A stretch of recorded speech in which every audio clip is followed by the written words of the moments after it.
We see the truth, but we ignore the truth and we persuade ourselves, said delusionally, that the lies that we have seen and that we have told would back something good. I have been deliberately quiet this year, at least since a few months now. I've been deliberately quiet because it was necessary to let those who fostered this evil on us to have the time, perhaps, to reflect on just exactly what they have done to the collective in pursuit of their selfish, narrow interests. It is impossible to awaken those who pretend to sleep. We were in this Lagos together in March, when the street of Lagos was overtaken with Oro. Yeah, Oro. Because an ethnic group and anyone who appears to resemble that ethnic group, that nationality, or anyone that you have tagged that is likely to vote in a particular manner becomes enemy under the guise of traditional religion. In this state, this is supposed to be the most cosmopolitan of all parts of Nigeria. And we all pretended. When I say we, speaking of the pastors, the imams, those you consider leaders of thought in society, you kept quiet, and then you bewail the evil that has overtaken our land. Even when my own lips were sealed, there were people who were speaking. Yele spoke, and I'm speaking of Yele because he's the one in my own generation. It's Baba Ogunwano. There are many other people. They've spoken tired. You would always find accommodation for evil when you are elected to do so. I realized that something has to shift. And it is in that realization that I spoke of the idea of citizenship. Because it is only citizenship as an idea that can stand in challenge of the prevailing idea that is governing Nigeria. Every system, whatever is utilitarian value, whatever it is you're looking to do with that system, it must be designed with that end in mind.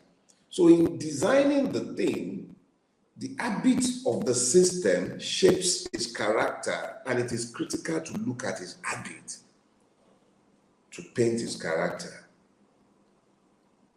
Nigeria is essentially a feudal state. Because the reality is that aside from the traditional institutions that were in place long before the white man found his unfortunate legs, and the Arabs before them found their way into this space, we had our kings. And those kings are still in existence, as moribund as the kingship and the emirship and the traditional rulership system might have become. Appointees of today's government, who are the true monarchs. Reality is, today's Nigeria is not Republican. It is anything but. So you have a situation where you have a constitution. It says it is the Constitution of the Federal Republic of Nigeria, but it is not an expression of the will of the people who are known as Nigerians, who are Nigerians whether they like it or not, because they cannot freely express their right to self-determination within the construct that says it is a federation. So in reality, what you find is that Nigeria is a feudal state comprising essentially, as the Supreme Court has now confirmed, of 37 states. That is the reality. And then there is a sultan at the head, and forget the one in Sokoto, I'm not speaking to his eminence. I'm talking about the sultan that is inside the rock at Asokoro. They change them periodically in a game of succession. that has never been reflective of the will of the people. So, be clear. You have a feudal system. Your governors, they are the emirs. E, the Jaguda. E is the Sultan. The one before him was the Sultan. The one before that one was also a Sultan. And as long as the 1999 fraud persists, whoever sits in that office would be the Sultan of Nigeria. That, unfortunately, is the reality of Nigeria.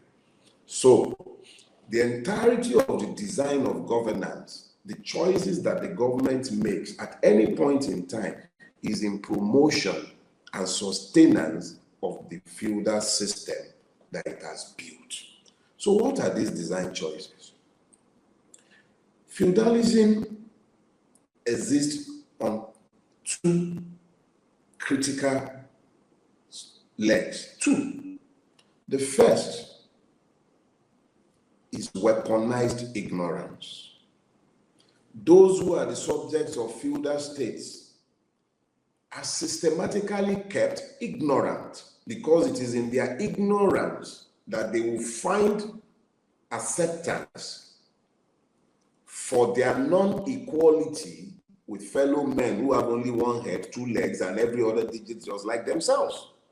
But feudalism is only a step, the serf, who is what you call the citizen, because the Nigerian is a serf. The serf is deliberately kept ignorant because it is in his ignorance that he would accept the state of serfdom, which is little different from slavery.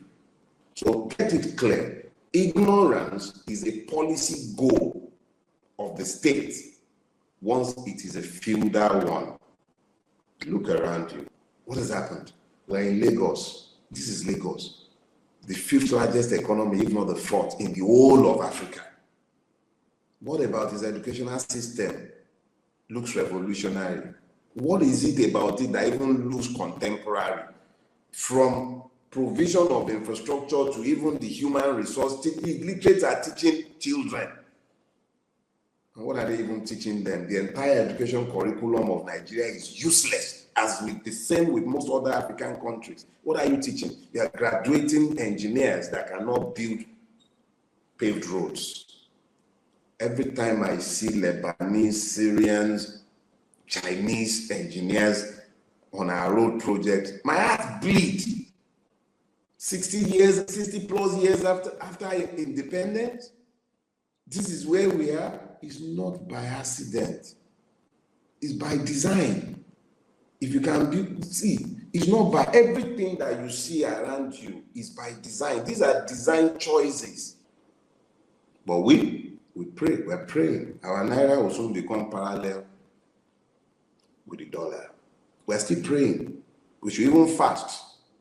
Those are systemic intentions. And those are the choices it made in order to pursue the goal. So when you have finished dealing with weaponized ignorance, you now need to look, what are the other design choices? Weaponized poverty. Weaponized poverty. It is deliberate. Nigerians, wake up. The destruction of the economy is not by accident. The destruction of the economy is not by accident. It is deliberate. Let this sink into your head. It is not by accident that we have not managed to be able to generate electricity in Nigeria in 60-something years. I recently found a National Concord editorial dating back to 1983, speaking to the incompetence of NEPA with power generation. 1983. Guess how many years ago that was? 31 years ago. And we're still talking about off NEPA, up NEPA, off NEPA, up NEPA, up till now.